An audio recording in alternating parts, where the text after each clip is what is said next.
सकते हैं वही लोग पढ़िए प्लीज, ठीक है। हाँ, यिर्मयाह उसका पहला अध्याय 5 वचन पढ़िए। गर्भ में रचने से पहले ही हाँ, मैंने तुझ पर चित्त लगाया। हेलो, गर्भ में रचने से पहले ही मैंने तुझ पर चित्त लगाया। हेलो, क्या बोल रहा है प्रभु? गर्भ में, जब माता के गर्भ में तू रची जा रही थी, जब माता के गर्भ में तू रचा जाने वाला था, उससे पहले ही प्रभु ने तुझ पर चित्त लगाया। इसका मतलब प्रभु के सामने तेरा चित्र आ गया था। प्रभु ने तुझे पहले ही, करोड़ों साल पहले तुझे देख लिया था। तू कैसा दिखेगा, तेरी सूरत क्या होगी, तू कैसा दिखेगा, तू कैसा काम करेगा, तेरे लिए क्या उद्देश्य होगा प्रभु का, तेरे लिए परमेश्वर का क्या उद्देश्य होगा इस धरती पर। प्रभु तुझे क्यों बना रहा है? एक उद्देश्य के लिए, उसके उद्देश्य को पूरा करने के लिए प्रभु तुझको बनाने पर है। लेकिन माता के गर्भ में रचने से पहले तुझ पर परमेश्वर ने चित्त लगाया। हालेलुया। ध्यान दीजिएगा, जब हमारे माँ बाप इकट्ठा नहीं आए थे, उससे पहले, करोड़ों साल पहले परमेश्वर मुझे जानता था। हालेलुया। उससे पहले प्रभु मुझे जानता था। वो आपसे कितना प्रेम करता है कि वो आपको जानता था। हालेलुया। गर्भ में रचने से पहले मैंने तुझ पर चित्त लगाया और उत्पन्न होने से पहले ही मैंने तेरा अभिषेक किया। मैंने तेरा अभिषेक किया। अभिषेक का मतलब मैंने तेरा कार्य ठहराया। करोड़ों साल पहले उसने डिसाइड किया कि मेरा बेटा, मेरी बेटी कौन सा काम करेगी, मेरे लिए क्या करेगी, मेरे लिए इस धरती पर क्या क्या करेगी, वो कैसी सेवा करेगी, ये पहले से डिसाइड कर दिया गया है। और आप एक उद्देश्य के साथ में परमेश्वर ने आपको इस धरती पर भेजा है प्रियो। बगैर उद्देश्य के कोई भी एक्सीडेंटली पैदा नहीं हुआ। भले ही कोई व्यक्ति व्यभिचार की संतान हो सकता है, परंतु वो जो बच्चा पैदा हुआ ना, उस बच्चे को पैदा करने के पीछे प्रभु का बहुत बड़ा उद्देश्य है। याद रखना। हो सकता है आपके माता पिता आपको उत्पन्न करना नहीं चाहते थे, वो नहीं चाहते थे कि आप पैदा हो, और उन्होंने खूब पपैया खाया, पपीता खाया। जब गर्भ में थे ना, तब खूब पपीता खाया, खूब उछले वो कि बच्चा गिर जाए, लेकिन बच्चा गिरा नहीं, पैदा हुआ, क्योंकि प्रभु ने आपको पहले से देख लिया था। हालेलुया। प्रभु ने आपको पहले से देख लिया था और एक विशेष उद्देश्य आप सबका है, और वो विशेष उद्देश्य आपको और मुझको समझना बहुत जरूरी है। क्यों प्रभु ने मुझको बनाया? सुनिए, जो आज आप कर रहे हैं ना, जो आज आप कर रहे हैं, खेती बाड़ी कर रहे हैं, बच्चे की परवरिश कर रहे हैं, पति को खुश कर रहे हैं, पति पत्नी को खुश कर रहा है, सुनिए, आप समाज का काम कर रहे हैं, ये परमेश्वर के ओर से तय काम नहीं है। जो आप आज कर रहे हैं वो प्रभु का काम नहीं है। परमेश्वर ने इसके लिए आपको पैदा नहीं किया। याद रखना, जो आज आप कर रहे हैं वो परमेश्वर की ओर से नियुक्त कार्य नहीं है। याद रखना, जो आप कर रहे हैं, इसका मतलब मेरे प्रियो, आपको समझना है कि आज मेरा कार्य क्या है। और ये तभी समझ सकते हैं आप जब परमेश्वर के उद्देश्य को समझ जाएंगे। हालेलुया। समझ में आ रहा है क्या? कितने लोगों को समझ में आ रहा है जो मैं बोल रहा हूं? हालेलुया। भैया, परमेश्वर ने बोला, मैं इस धरती को मनुष्य के हाथ में दूंगा। और मनुष्य इस धरती का होल एंड सोल होगा, और मनुष्य इस धरती का राजा होगा, और मनुष्य इस धरती को नियंत्रित करेगा, और मनुष्य सारे जानवरों को नियंत्रित करेगा, और मनुष्य सारे मछलियों को नियंत्रित करेगा, मनुष्य सारे पशुओं को नियंत्रित करेगा, मनुष्य सारे धरती के वातावरण को नियंत्रित करेगा। केवल मनुष्य।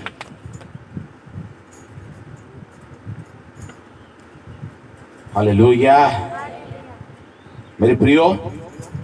और उसका उद्देश्य था, उसका उद्देश्य क्या था?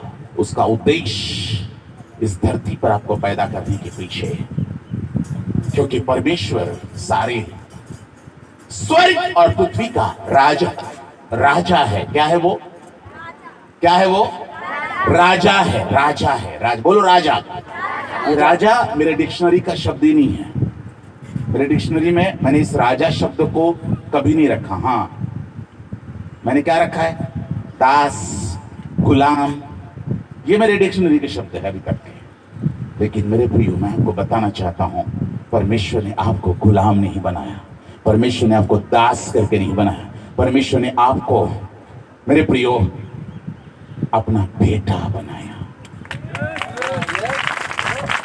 हालेलुया। और परमेश्वर ने जो राजा है, राजाओं का राजा है, मैं आपको बताना चाहता हूं, परमेश्वर स्वर्ग और पृथ्वी का स्वामी है। इसका मतलब वो स्वर्ग और पृथ्वी का राजा है। और उसने बोला, मैं अब इस धरती को अपने बेटों के हाथ में दूंगा। तो उसके बेटे गुलाम हुए क्या? उसके बेटे बर्तन मांजने वाले होंगे क्या? उसके बेटे दास होंगे क्या? उसके बेटे गुलाम होंगे क्या? नहीं, वो राजा है। और राजघराने में कौन पैदा होता है? कौन पैदा होता है? राजघराने में कौन पैदा होता है? हाँ, कौन होता है? अरे बोलो ना, कौन पैदा होता है राजघराने में? लेकिन हाँ, क्या पास्टर जी आप राजघराने में? हम क्या राजघराने में पैदा हुए क्या? मेरा बाप कपड़ा नहीं था उसको पहनने के लिए, फटे पुराने कपड़े पहनता था वो, और आप बोल रहे राजघराने में पैदा हुआ। काय का राजघराने में पैदा हुआ? खेती करना पड़ता है, मुझे मेहनत करनी पड़ती है। काय का राजघराने में पैदा हुआ? मैं गुलामी करता हूं दूसरों की। काय का राजघराने में पैदा हुआ? हेलो, सुनिए, आपको पता नहीं है कि आप कौन है, इसलिए आप अगर जान जाए ना कि आप कौन हैं, तो आप बड़ी सामर्थ के साथ प्रभु के साथ चलेंगे, तूफान बन जाएंगे, आप आग बन जाएंगे, अपने शहर के लिए, अपने गांव के लिए, अपने कस्बे के लिए आप आग बन जाएंगे प्रियो। मैं आपको बताना चाहता हूं। हालेलुया। और परमेश्वर ने बोला, मैं इस धरती को मनुष्य के हाथ में दूंगा, और इसलिए आओ, पिता परमेश्वर, प्रभु यीशु मसीह और पवित्र आत्मा तीनों भी इकट्ठा हुए, और उन्होंने कॉन्फ्रेंस की तीनों में, और उन्होंने बोला, आओ हम अपने स्वरूप में, अपनी समानता में मनुष्य को बनाएं। किसके समान? उसके स्वरूप में, उसकी समानता में। परमेश्वर बोलता है कि हम मनुष्य को बनाएं, और परमेश्वर ने आदम को अपने स्वरूप में, अपनी समानता में मनुष्य को बनाया, क्योंकि परमेश्वर ये चाहता था कि धरती के ऊपर अब कोई स्वरदूत का राज नहीं हो, परंतु इस धरती के ऊपर मेरे बच्चों का राज हो, और इस धरती को मैं राज्य के रूप में, मैं इस धरती को मनुष्य के हाथ में सौंपूंगा, और वो इस धरती पर राज करेगा। हालेलुया। मनुष्य राज करेगा, क्योंकि परमेश्वर का एक ही उद्देश्य था, क्योंकि वो राजाओं का राजा है। इसका मतलब प्रभु क्या है? प्रभु क्या है? राजा है। राजा है तो उसका सिंहासन है, राजा है तो उसका राज्य है, राजा है तो उसकी सेना है, राजा है तो उसके पास अधिकार है, राजा है तो उसके पास मुकुट है, राजा है तो उसके पास संपन्नता है, राजा है तो उसके पास में क्षेत्र है, हालेलुया, और पूरा स्वर्ग उसका क्षेत्र है और पृथ्वी भी उसका क्षेत्र है। उसके राज्य का क्षेत्र में, उसके कार्यकाल के क्षेत्र में मेरे प्रिय पृथ्वी भी आती है, लेकिन पृथ्वी को स्पेशली प्रभु पृथ्वी के लिए मनुष्य की उत्पत्ति करना चाहता था कि मनुष्य को इस धरती पर अधिकार दिया जाए और मेरे बच्चे जो है इस धरती पर अधिकार करे, हालेलुया। और इसलिए परमेश्वर ने मनुष्य को बनाया। वो एक ही चाहता था कि अपना स्वर्ग का राज वो इस धरती पर फैलाना चाहता था। किसके द्वारा? जानवरों के द्वारा नहीं, स्वर्गदूतों के द्वारा नहीं, परंतु अपने बच्चों के द्वारा स्वर्ग के राज्य को इस धरती पर फैलाना चाहता था। इसलिए परमेश्वर ने बोला, मैं सुनील को तैयार करूंगा, हालेलुया, मैं अजय को तैयार करूंगा। क्या नाम है बेटा आपका? जल्दी बोलो, क्या नाम है आपका? हाँ? काजल को मैं तैयार करूंगा, हालेलुया, और मैं इस धरती के ऊपर इनको तैयार करके मैं इनके हाथों में इस धरती का अधिकार दूंगा।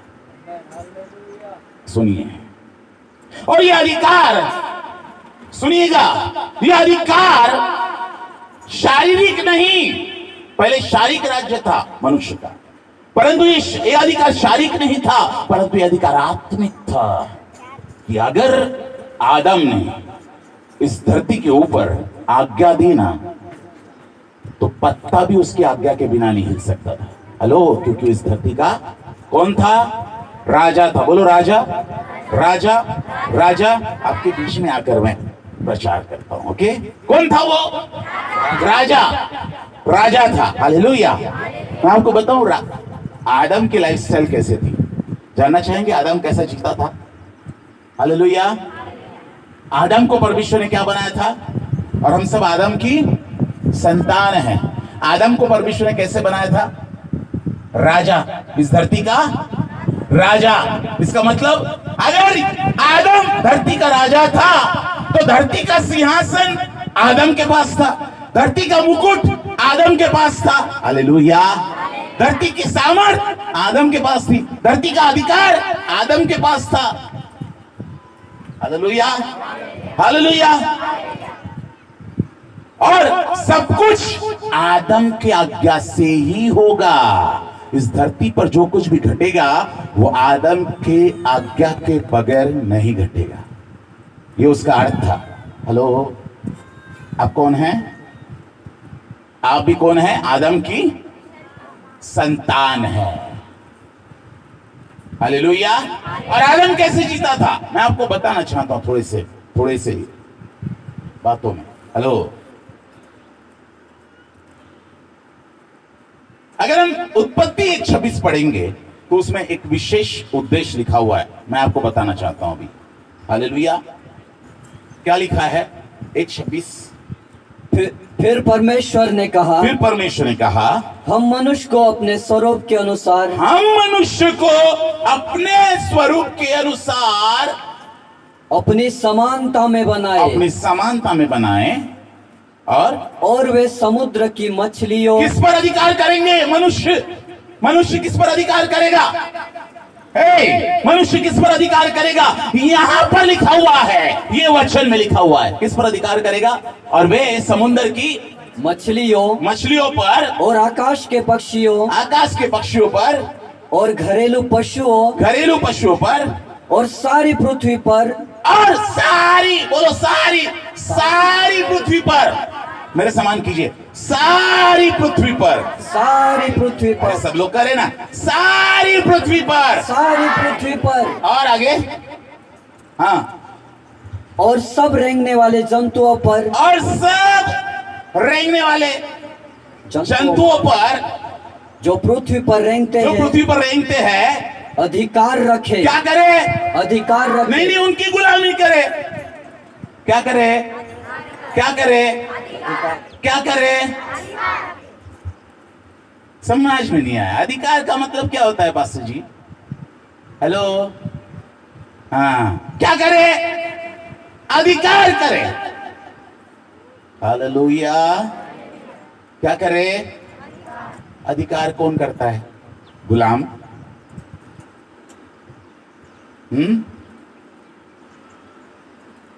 गुलाम करता है क्या अधिकार? कौन करता है? राजा। अब आए ना लाइन पर। कौन करता है अधिकार? कौन करता है? राजा करता है। और आपको परमेश्वर ने इस धरती का, सारी पृथ्वी का किसको अधिकार दिया? राजा कौन है यहां पर? हम।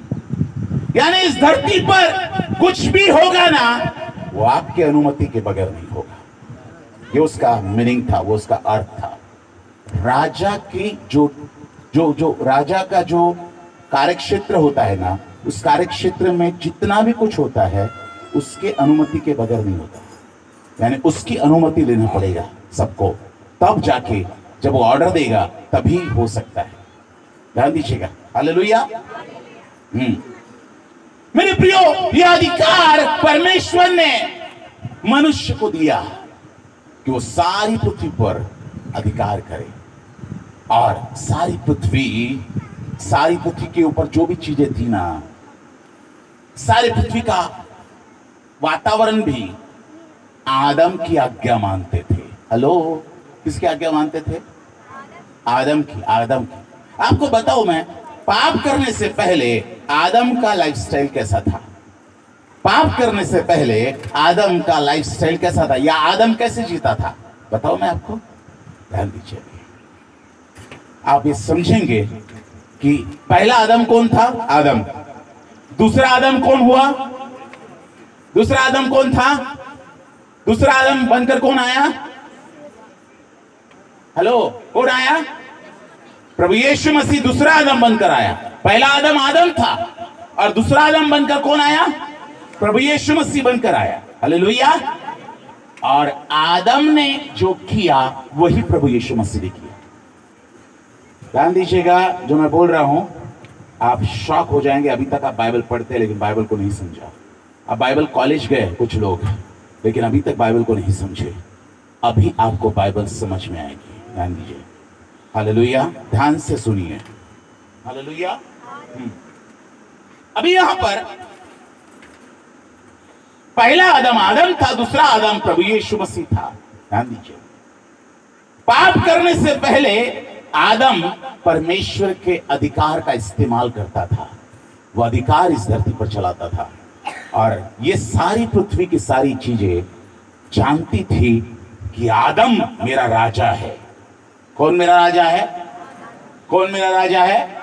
आदम मेरा राजा है। जानवर जानते थे, पंछी जानते थे, रेंगने वाले जंतु जानते थे, और इस धरती का एटमॉस्फेयर जानता था, हवाएं जानती थी, आदम मेरा राजा है। हालेलुया। हालेलुया।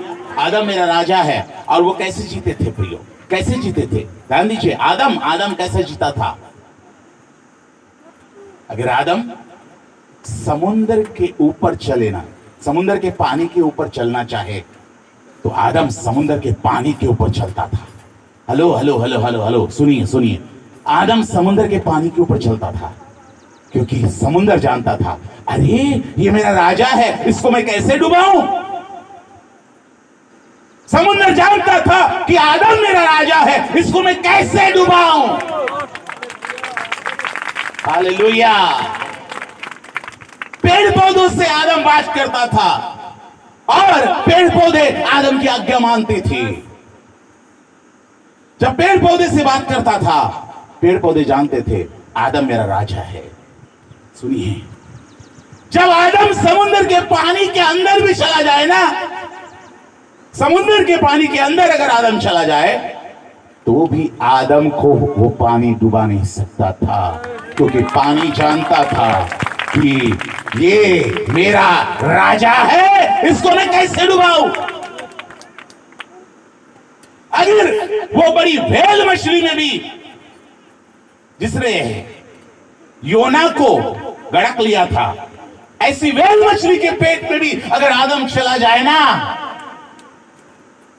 अगर उसको उसके पेट में चला जाए, तो भी व्हेल मछली उसको मार नहीं सकती थी, क्योंकि व्हेल मछली जानती थी, अरे ये मेरा राजा है, इसको मैं कैसे मारूं। हेलो, ये आदम की लाइफस्टाइल थी। अगर आदम अग्नि में चला जाए, आग में चला जाए, आग में चला जाए आदम,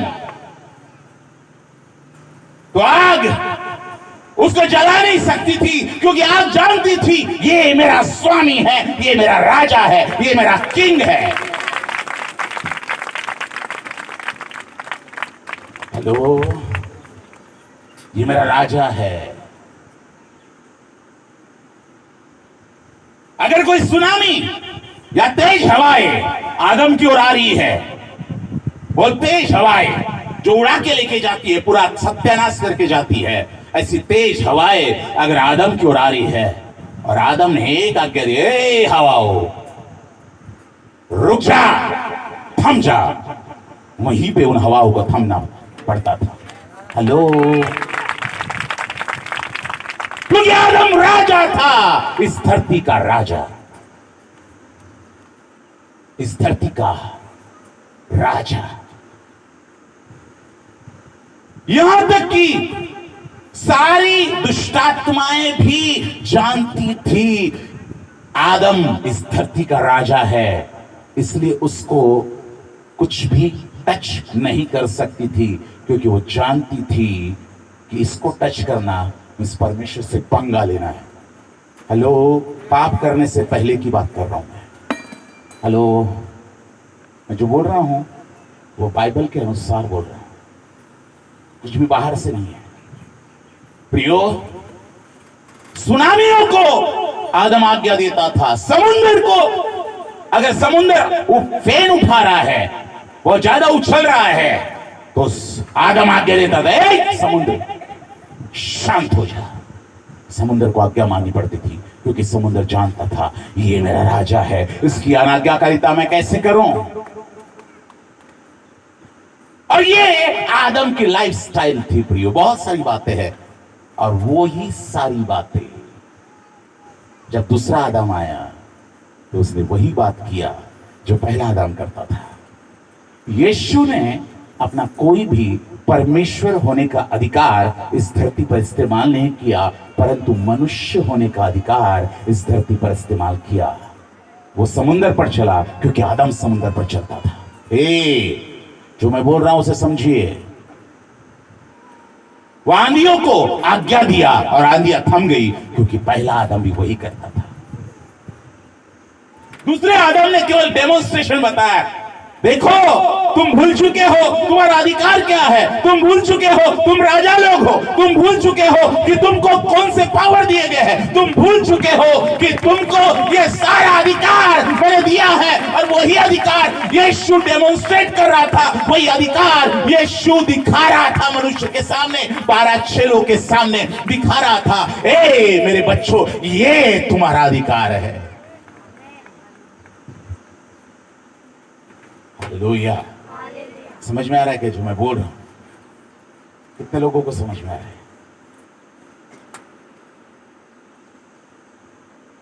आप साधारण नहीं हो, परंतु असाधारण लोग हैं, पावरफुल लोग हैं, सामर्थी लोग हैं। केवल आज आप इस्तेमाल नहीं कर पा रहे हैं इन अधिकारों को, क्योंकि आप अपने प्रभु से दूर है और आप अज्ञानता में पड़े हुए हैं। इसलिए आप अपने सामर्थ को आप इस्तेमाल नहीं कर पा रहे। जब दूसरा आदम यीशु आया तो उसने दुष्टात्माओं को आज्ञा दिया और दुष्टात्माओं ने उसकी आज्ञा मानी। उसने उन्हें कहा, हे परमेश्वर के पुत्र, मुझे तुझसे क्या काम, क्या तू समय से पहले हमें दुख देने आया है? क्योंकि वो जानती थी कि यीशु दूसरा आदम है। वो जानती थी कि यीशु परमेश्वर का पुत्र है। हालेलुया। आदम भी परमेश्वर का पुत्र था, और पुत्र था तो अधिकार उसके हाथ में था। हेलो, कितने लोग बोर हो रहे हैं?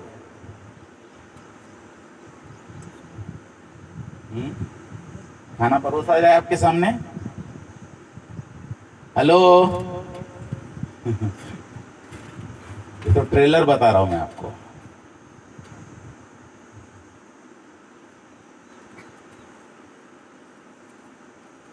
प्रियो, मैं आपको बताना चाहता हूं, आप अपने सामर्थ को, आप अपने अधिकार को नहीं जानते। और जब मनुष्य ने, आदम ने पाप किया, उसके हाथ में जो कुछ था ना, उससे छीन लिया गया और वो गुलाम बन गया। क्या बन गया? गुलाम बन गया। पहले राजा था, लेकिन पाप के बाद मनुष्य गुलाम बन गया। और उसके हाथ से छीना क्या गया? परमेश्वर ने मनुष्य को धर्म के लिए पैदा नहीं किया, जाति के लिए पैदा नहीं किया, पंथों के लिए पैदा नहीं किया। ये रोमन कैथोलिक हो, ये मेथोडिस्ट हो, ये सीएनए वाला हो, और ये हो, ये वो हो, ये पेंटिकॉस्टल हो। ये इसके लिए परमेश्वर ने आपको पैदा नहीं किया। ध्यान दीजिएगा, किसी धर्म के लिए मनुष्य को पैदा नहीं किया, किसी जाति के लिए मनुष्य को पैदा नहीं किया। परमेश्वर ने मनुष्य को पैदा किया अपने राज्य के लिए। हेलो, राज्य देने के लिए, उसके राज्य के लिए मनुष्य को पैदा किया। इसलिए सारे पंथों को लात मारिए, सारे धर्मों को लात मारिए, क्योंकि ये मेरे अस्तित्व का हिस्सा ही नहीं है। सारी जातियां, सारे धर्म और सारे डिनोमिनेशंस को लात मारिए।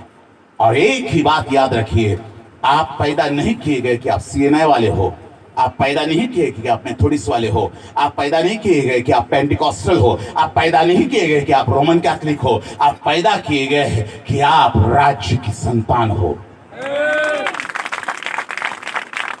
Hallelujah, hallelujah. आज जब मनुष्य ने पाप किया तो उसके हाथ से कुछ निकल गया। प्रियो, उसके हाथ से क्या निकला? उसके हाथ से सामर्थ तो दूर की बात है, मेन बात मैं आपको बता रहा हूं। उसके हाथ से क्या निकला? धर्म नहीं निकला। हेलो, धर्म नहीं खोया मनुष्य ने जब पाप किया, जाति नहीं खोई उसने जब पाप किया। मनुष्य ने जब पाप किया तब कोई डिनोमिनेशन नहीं खोया उसने। जब मनुष्य ने पाप किया तो कोई लोकशाही नहीं खोई उसने। जब मनुष्य ने पाप किया तब उसने एक बात खोया, और वो था परमेश्वर का राज्य। उसने खो दिया। प्रियो, परमेश्वर का राज्य, राज्य का अधिकार, राज्य की सामर्थ्य, राज्य का सिंहासन, राज्य का मुकुट खो दिया। और मेरे प्रियो, मनुष्य ने जब पाप किया, आदम ने जब पाप किया, तो एक ही सेकंड में मनुष्य परमेश्वर के राज्य से अंधकार के राज्य का गुलाम हो गया। इस धरती पर 2 ही राज्य है।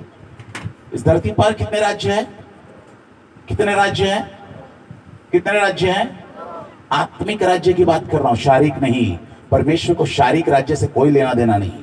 यीशु मसीह रोमन साम्राज्य को हराने नहीं आए थे, परंतु आत्मिक राज्य जो शैतान के हाथ में मनुष्य गुलाम हो गया था, उस आत्मिक राज्य से प्रभु यीशु मसीह छुड़ाने आए थे मनुष्य को, ताकि आत्मिक राज्य पहले एस्टैब्लिश किया जाए। उसके बाद जब प्रभु यीशु मसीह बादलों पर आएंगे, 1000 साल का राज्य यहां पर करेंगे, उस वक्त वो शारीरिक राज्य भी स्थापित करेगा। हेलो, लेकिन पहले आत्मिक राज्य प्रभु ने दिया।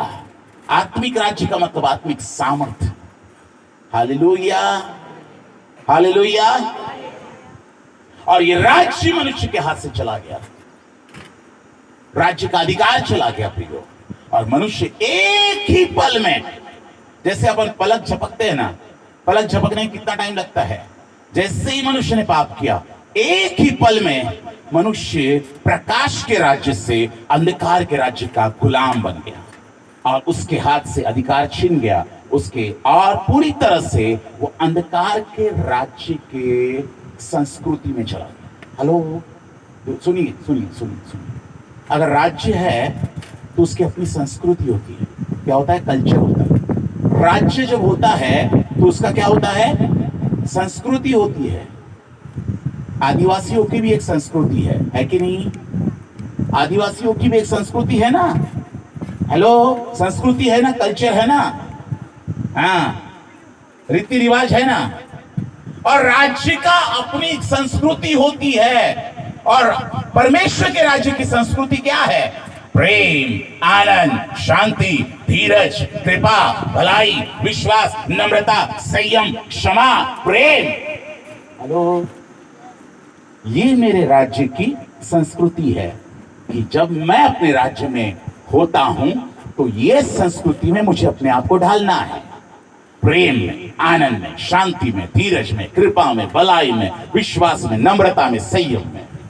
हेलो, लेकिन जब मनुष्य ने पाप किया तो दूसरे कल्चर में चला गया, वो दूसरे राज्य के संस्कृति में चला गया। और दूसरे राज्य की संस्कृति क्या है? झूठ, फरेब, मूर्ति पूजा, टोन्हा, बैर, परस्ती गमन, व्यभिचार, गंदी बातें, चुगली, धोखा, चोरी,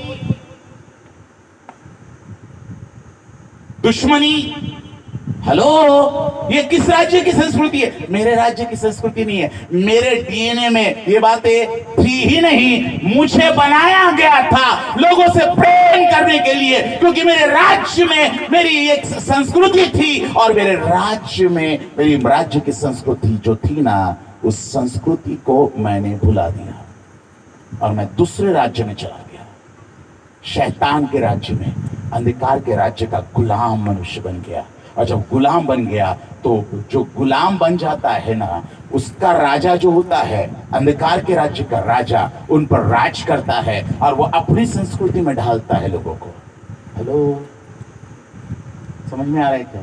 कि ऊपर से जा रहा है, किसके किसके ऊपर से जा रहा है, किसको समझ में नहीं आ रहा है? समझ में आ रहा है? नहीं आ रहा है? नहीं आ रहा है? आ रहा है? किस किस को समझ में आ रहा है? जरा हाथ उठाए। सबको समझ में आ रहा है। फिर आप बोलते क्यों नहीं? हाँ, आ रहा है समझ में। एक साथ आवाज में बोले ना, आ रहा है मुझे समझ में। बस, हालेलुया।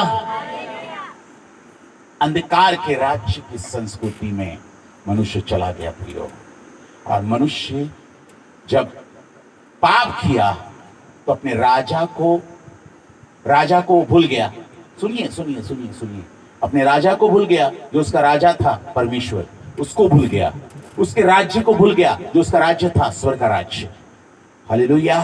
और उसने अपने कल्चर को भूल गया, मनुष्य भूल गया अपने कल्चर को, प्रेम को भूल गया, आनंद को भूल गया, क्षमा को भूल गया, और वो दूसरे राज्य की संस्कृति में चला गया। और मेरे प्रियो, वो डाहा करने लगा, वो ईर्ष्या करने लगा, वो दुश्मनी करने लगा, वो झूठ बोलने लगा, वो व्यभिचार करने लगा। एक पत्नी से सुख नहीं मिलता, दूसरी कर, तीसरी कर, चौथी कर, पांचवी कर।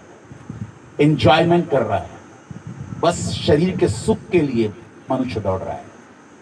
सुनिए, मेरे राज्य में एक ही संस्कृति थी, मेरे राज्य में एक ही बीबी का वफादार बनना और विश्वास योग्यता से रहना, ये मेरे राज्य की संस्कृति का कल्चर है। लेकिन मनुष्य जब परमेश्वर के राज्य से चला गया, मेरे प्रियो, वो दूसरे राज्य की संस्कृति का गुलाम बन गया। फिर उसने अपने धर्म खोजे, अपने विचारधारा में, आदिवासी विचारधारा, फिर ब्राह्मण विचारधारा, फिर हिंदू विचारधारा, फिर मुस्लिम विचारधारा। किस लिए? क्योंकि अब वो अपनी संस्कृति खोज रहे हैं, क्योंकि वो ओरिजिनल संस्कृति भूल गए हैं। राजा को भूल गए, राज्य को भूल गए, अपने ओरिजिनल संस्कृति को भूल गए। इसलिए आपको अपनी संस्कृति को भूलना होगा। अगर आप यीशु के पास आते हैं तो आपको अपनी संस्कृति को छोड़ना है, आपको अपने रिवाजों को छोड़ना है, आपको अपनी संस्कृति को छोड़ना है और आपको परमेश्वर के राज्य की संस्कृति में वापस जाना है, वापस। क्योंकि वो मेरे डीएनए में है, वो मेरे खून में है, वो मेरे अंदर बसना चाहिए। मेरे राज्य की संस्कृति मेरी अपनी संस्कृति है। आदिवासी विचारधारा मेरी अपनी संस्कृति नहीं है। बौद्धिस्ट विचारधारा मेरी अपनी संस्कृति नहीं है। मुस्लिम विचारधारा मेरी अपनी संस्कृति नहीं है। हिंदू विचारधारा मेरी अपनी संस्कृति नहीं है। यह शैतान के राज्य की संस्कृति है। लेकिन मेरी संस्कृति, मेरे प्रियो, राज्य की संस्कृति में आपको वापस जाना है। और इसलिए परमेश्वर ने मुझे इसलिए भेजा है कि आपको उसकी संस्कृति में बढ़ाए। इसलिए परमेश्वर ने अपने दास को, राज्य के सेवक को प्रभु ने यहां पर भेजा है, ताकि आपको उस विचारधारा में वापस लौटाया जाए।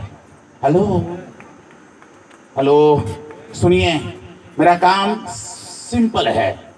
मेरा काम यह है कि मैं राज्य का सेवक हूं और मैं आपको उस संस्कृति में जो आपने खो दिया पाप करने के बाद, उस संस्कृति में आपको वापस लेके जाऊं और आपको आदिवासी संस्कृति से आजाद कराऊं, आपको और भी पंथों की संस्कृति से आजाद कराऊं, आपको मैं डिनोमिनेशनल संस्कृति से आजाद करा के अपनी ओरिजिनल संस्कृति में वापस लेके जाऊं।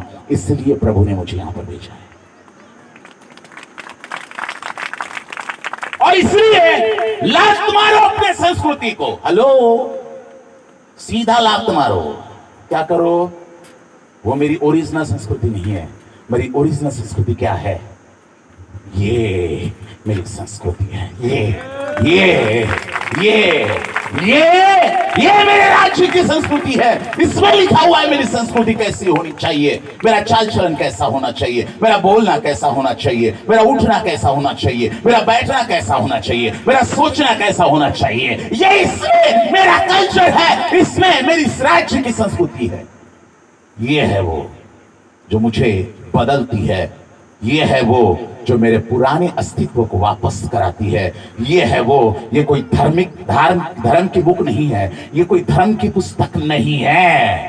ध्यान दीजिएगा, ये मेरे राज्य की संस्कृति की किताब है। ये मेरे राज्य के नियम है, ये मेरे राज्य के कानून है। मैं किसी के धर्म का प्रचार करने के लिए यहां पर नहीं भेजा गया। मैं किसी धर्म को प्रचार नहीं कर रहा हूं। मैं मनुष्य के ओरिजिनल संस्कृति को प्रचार कर रहा हूं। मैं मनुष्य के ओरिजिनल अस्तित्व को प्रचार कर रहा हूं जो मनुष्य ने खो दिया है। हालेलुया। बाइबल को हमने समझा ही नहीं। अभी तक हम ये समझते आए हैं कि जैसे मुसलमान की कुरान होती है, जैसे हिंदुओं की भगवत गीता होती है, जैसे बौद्धिस्ट की उसकी अपनी किताब होती है, जैसे जैनी लोगों की अपनी किताब होती है, वैसे ईसाई लोगों की ये किताब है। हेलो, ये किसी धर्म की किताब नहीं है, ये राज्य की किताब है। Hallelujah, hallelujah. ये राज्य की किताब है। समझ में आ रहा है क्या जो मैं बोल रहा हूं? हेलो, ये बातें और कोई नहीं सुनाएगा आपको। गारंटी देता हूं, 100% गारंटी के साथ में जो बातें मैं आपको सिखाने के लिए आया हूं, 100% नहीं सिखाएगा कोई भी। कहानियां कोई भी सिखा सकता है, दाऊद गोलियत की कहानी, लेकिन ये बातें नहीं सिखाएगा। याद रखना, क्योंकि इसको सीखने के लिए मेरे प्रियो स्पेशल फोकस होना पड़ता है। और कोई बाइबल कॉलेज में ये बात नहीं सीखेंगे आप जो आप यहां पर सीख रहे हैं। हालेलुया। समझ में आ रहा है कि प्रभु ने क्यों बनाया आपको? किस किस को पता चल रहा है कि मुझे क्यों बनाया परमेश्वर ने? हेलो, क्यों बनाया परमेश्वर ने? बच्चे पैदा करने के लिए? हाँ, खेती करने के लिए? नहीं, आदम को परमेश्वर ने बनाया था कि वो अपने राज्य का कार्य पूरा करे, उसके राज्य में उसका एडमिनिस्ट्रेशन पूरा करे, उसके राज्य का अधिकार इस्तेमाल करे। और प्रभु की इच्छा थी स्वर्ग के राज्य को इस धरती पर मनुष्य के द्वारा फैलाया जाए। इसलिए प्रभु ने, यीशु मसीह दूसरा आदम जब बन के आया तो उसने प्रार्थना करना सिखाया, प्रभु जैसी तेरी इच्छा स्वर्ग में पूरी होती है वैसी ही तेरी इच्छा इस धरती पर भी पूरी हो। इसका मतलब, हे परमेश्वर, हे राजा, जैसे तेरा स्वर्ग है, जैसे तेरा स्वर्ग है, बिल्कुल वैसा का वैसा स्वर्ग ये धरती भी तेरे कल्चर से, तेरी संस्कृति से स्वर्ग जैसी ही बन जाए। हालेलुया, बिल्कुल स्वर्ग जैसी बन जाए, ताकि मुझे स्वर्ग देखने के लिए स्वर्ग में न जाना पड़े, परंतु मैं स्वर्गीय सामर्थ को और स्वर्गीय कल्चर को और स्वर्गीय एटमॉस्फेयर को इसी धरती पर अनुभव करूं। हेलो हेलो, कितने लोग समझ रहे हैं मेरी बात? इसलिए प्रभु ने वो बात सिखाई और परमेश्वर का एक ही उद्देश्य था, ये धरती पूरी तरह से स्वर्गीय ज्ञान से भरपूर हो जाए।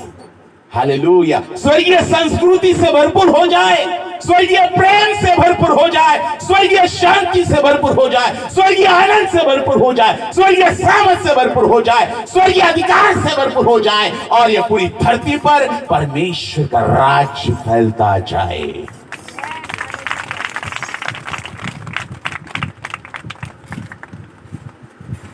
हालेलुया, इसलिए परमेश्वर ने मनुष्य को बनाया। टाइम हो गया क्या? हो गया? समझ में आ रहा है जो मैं बोल रहा हूं प्रिय? हेलो, मैं कहानियां नहीं बता रहा हूं बाइबल से आपको, मैं बाइबल के भेद बता रहा हूं, बाइबल के ओरिजिनल सत्य बता रहा हूं जो अब तक आपने नहीं समझा, और अब तक आप ये समझते आए हैं, नहीं किसी धार्मिक किताब को मैं पढ़ रहा हूं, जैसे बाकी लोगों की किताब है वैसी मेरी बाइबल है, जैसे बाकी लोगों की सभाएं होती है वैसी मेरी सभा होती है, जैसे बाकी लोगों के मंदिर है वैसे ही मेरा अपना मंदिर है। चर्च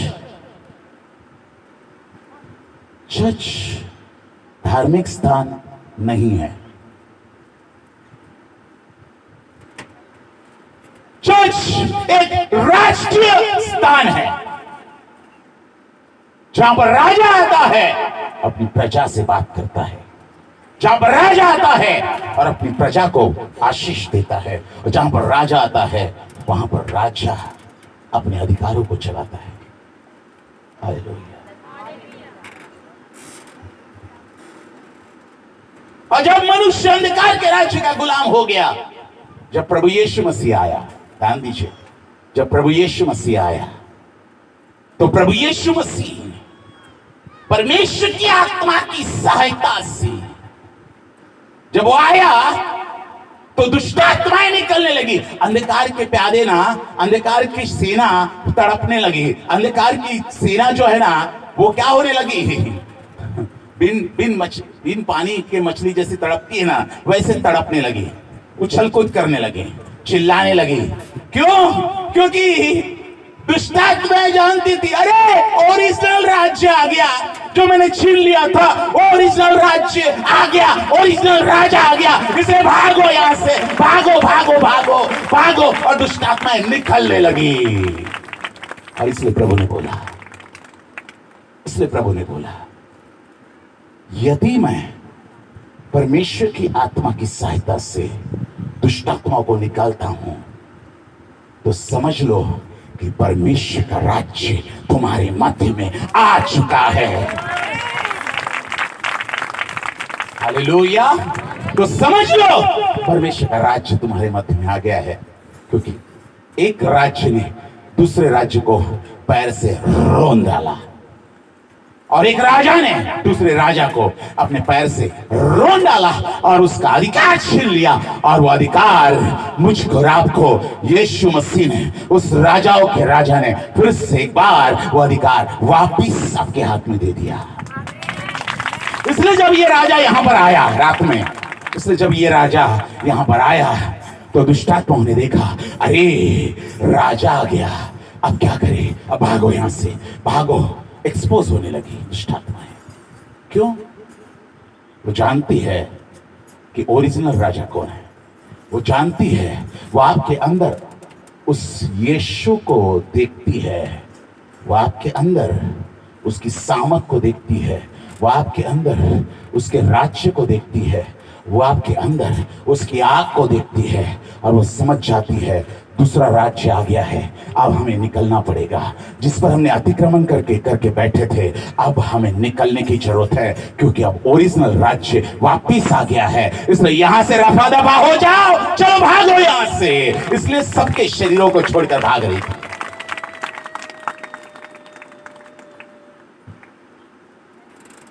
कितना भी रो ले, रोना ही है तेरे लिए, युगान युग तक रोना है, युगान युग तक जाएगा नरक की आग में। तेरे लिए अति उत्तम स्थान बना के रखा है मेरे राजा ने। चलो भागो भागो भागो भागो यहां से। हालेलुया। समझ में आ रहा है क्या जो मैं बोल रहा हूं? Hallelujah, hallelujah. और इस्राएल राज्य इस बेनानिया में वापिस आ गया है।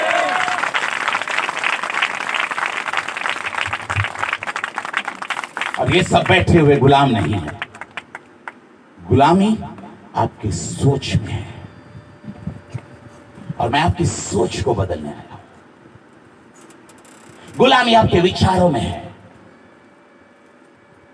कैद आपके विचारों में है, और इस राज्य के संस्कृति के द्वारा मैं आपकी सोच को बदलने आया हूं। मैं आपके विचारधारा को बदलने आया हूं। मैं आपके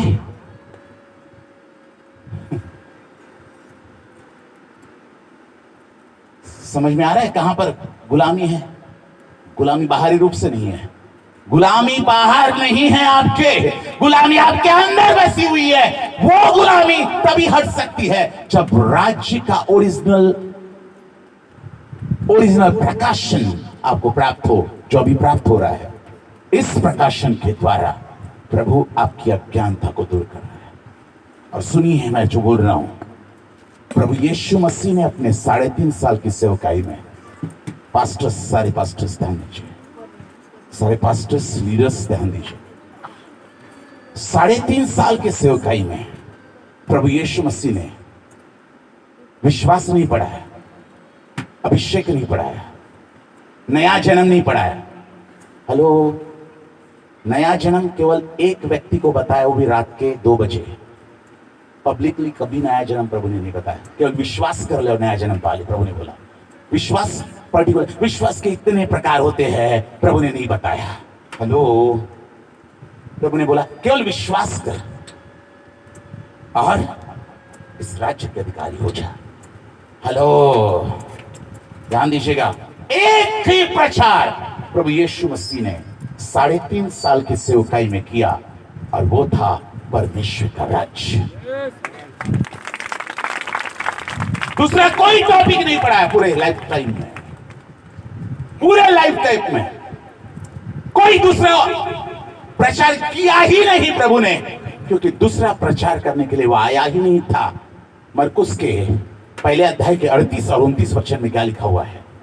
मरकुस उसका पहला अध्याय, उसका 38 और 29 वचन में यीशु क्या कहते हैं, जरा पढ़िए, पढ़िए।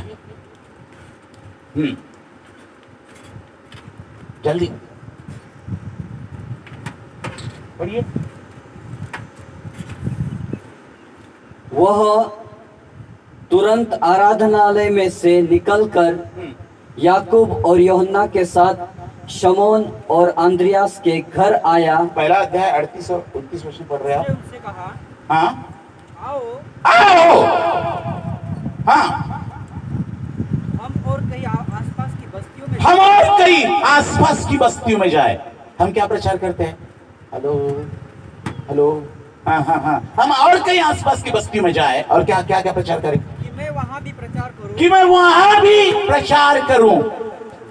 हाँ, क्योंकि इसीलिए निकला हूं। क्योंकि मेरा उद्देश्य यही है कि मैं परमेश्वर के राज्य का प्रचार करूं।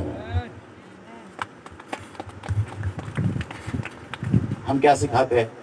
विश्वास, नया जन्म, फेथ, दाऊद गोलियत नहीं।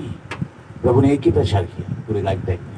इसलिए प्रभु ने बार बार बोला, स्वर्ग का राज ऐसा है, स्वर्ग का राज राई के दाने के समान है, स्वर्ग का राज छिपे धन के समान है, स्वर्ग का राज उन मछलियों के समान है, स्वर्ग का राज उन 10 कुआरियों के समान है, स्वर्ग का राज ऐसा है, स्वर्ग का राज वैसा है, स्वर्ग का राज ऐसा है। एक ही संदेश बार बार रिपीटेड, क्योंकि वो आपकी मानसिकता को बदलना चाहता था। वो 12 चेलों की मानसिकता को प्रभावित करना था। वही प्रचार, घिसा पिटा प्रचार सुन रहे थे वो लोग, सारे चेले और सारे यहूदी। वही सदुकी फरीसियों का प्रचार, वही आराधनालय में खड़े होते थे और वही व्यवस्था पढ़ते थे, वही घिसा पिटा प्रचार, वही घिसा पिटा प्रचार। लेकिन जब यीशु आया, सब लोगों ने आश्चर्यचकित होकर उसकी ओर देखा और सारे के सारे लोग उसके प्रचार की ओर आकर्षित हुए, क्योंकि उन्होंने बोला, अरे ये कुछ अलग ही संदेश दे रहा है जो आज तक हमने नहीं सुना। ये सदुकी और फरीसियों के जैसा प्रचार नहीं कर रहा है, ये कुछ अलग बातें बता रहा है। क्योंकि यीशु स्वर्ग से एक ही बात लेकर आया था जो आपने मुझने खो दी थी, और वो था स्वर्ग का राज। वो वापिस लेकर आया था। इसलिए पहले प्रचार में वो प्रचार करता है, मन फिराओ क्योंकि स्वर्ग का राज निकट आ गया है।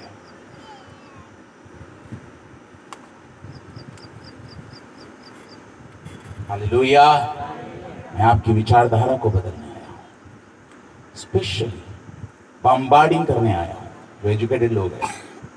मैं आपके ऊपर स्वर्ग के राज्य का हैमरिंग करने आया हूं, ताकि आपको कोई और बात ही नहीं सूझे, केवल स्वर्ग का राज्य, केवल परमेश्वर का राज्य, केवल परमेश्वर के राज्य की संस्कृति।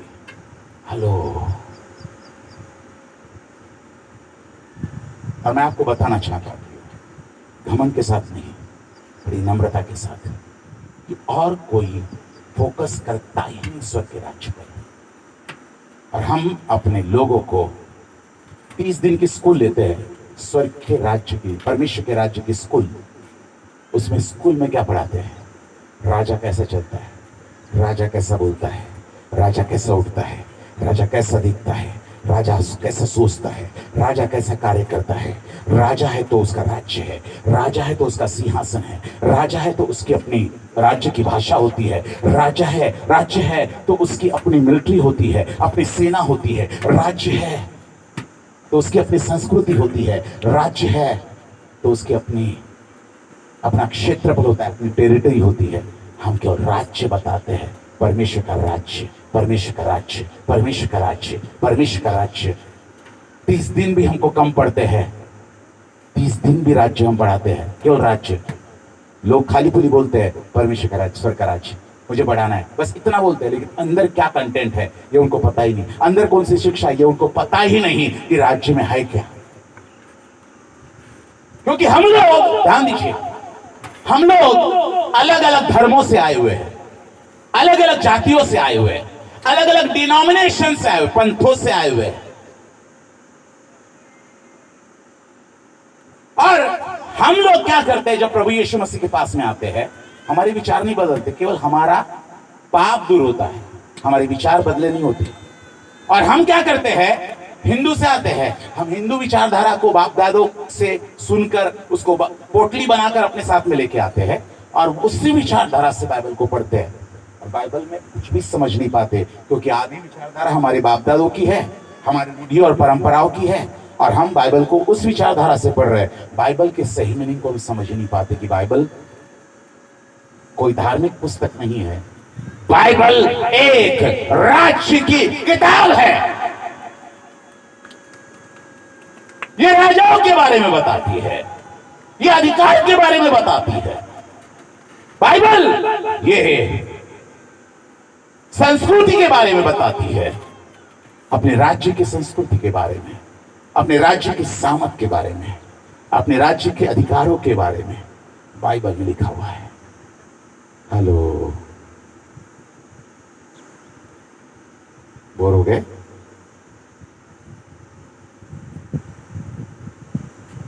हालेलुया। मेरे प्रियो, पूरे ऑल इंडिया से लोग जूम पर जब हम सेशन लेते हैं, हमारे सेशन फ्री नहीं होते, क्योंकि फ्री में हम देते नहीं, क्योंकि फ्री की कुछ वैल्यू नहीं होती। फ्री में लोगों को बाइबल भी मिली ना धूल खाते हुए पड़ती है, लेकिन जब वो बाइबल को 200 रुपए में खरीदता है तो उसको बोलता है कि मैंने दाम चुकाया है, मैं इसको अच्छी तरह से पढ़ूंगा। ध्यान दीजिएगा मेरे प्रियो, ध्यान दीजिए। आज परमेश्वर आपको अपना उद्देश्य बता रहा है, उसके राज्य के लिए परमेश्वर ने आपको पैदा किया है। इस बात के लिए, बच्चे पैदा करने के लिए नहीं। पति की जिम्मेदारी, बच्चों की जिम्मेदारी, खेती बाड़ी, बिजनेस, खाओ पियो, टाइम पास करो।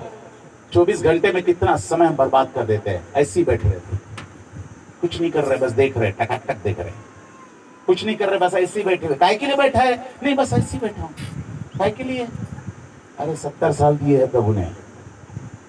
और मैं एक बात बताना चाहता हूं, परमेश्वर ने आपको स्वर्ग के लिए पैदा नहीं किया। शॉक दे रहा हूं, शॉक ट्रीटमेंट जो पागल लोगों को देते हैं ना दवाखानों में, क्या देते हैं? उनका पागलपन दूर हो जाए, उनकी मूर्खता दूर हो जाए, इसलिए शॉक देते हैं ताकि फिर से एक बार अपने दिमाग में वापस आ जाए। वैसे मैं शॉक ट्रीटमेंट दे रहा हूं। सुनो, पागल नहीं है आप लोग, ध्यान दीजिएगा, लेकिन आप लोग खोए हुए हैं। मैं शॉक दे रहा हूं, स्वर्ग के राज्य के ट्रीटमेंट में दे रहा हूं, और वो शॉक में दे रहा हूं। परमेश्वर ने आपको स्वर्ग के लिए नहीं पैदा किया, प्रभु ने आपको पृथ्वी के लिए पैदा किया। आपकी कर्म भूमि पृथ्वी है, और इस पृथ्वी पर आपको अपने काम नहीं करने हैं। अपने काम के साथ पहला काम आपको परमेश्वर के राज्य का काम करना है। हेलो, समझ में आ रहा है क्या? आप क्या कर रहे हो? बर्तन मांजो, दाल पकाओ, चावल, फिर खाओ, फिर उसको पचाओ, फिर बातचीत करो, फिर व्हाट्सएप खेलो, फिर फेसबुक खेलो, है ना? फिर बातें सातें करो अपने रिश्तेदारों से, कैसी है तू, कहाँ है तू, टाइम पास करो। 24 घंटे ऐसे निकल जाते हैं, और ऐसे दिन ब दिन निकलते जा रहे हमारे, और ऐसे ही हमारे बरसों निकलते जा रहे हैं। और हम अपने उद्देश्य को, जिस उद्देश्य के लिए परमेश्वर ने आपको और मुझको बनाया है इस धरती पर, उस उद्देश्य से कोसों दूर बैठे हुए हैं। हेलो, जो मैं बोल रहा हूं कुछ आपको प्राप्त हो रहा है क्या? हम अपने उद्देश्य से कोसों दूर बैठे हुए हैं, कोसों दूर। केवल खा पी रहे हैं, केवल नौकरी और ये खेती कर रहे हैं, परंतु हमको पता ही नहीं है कि हमको करना क्या है।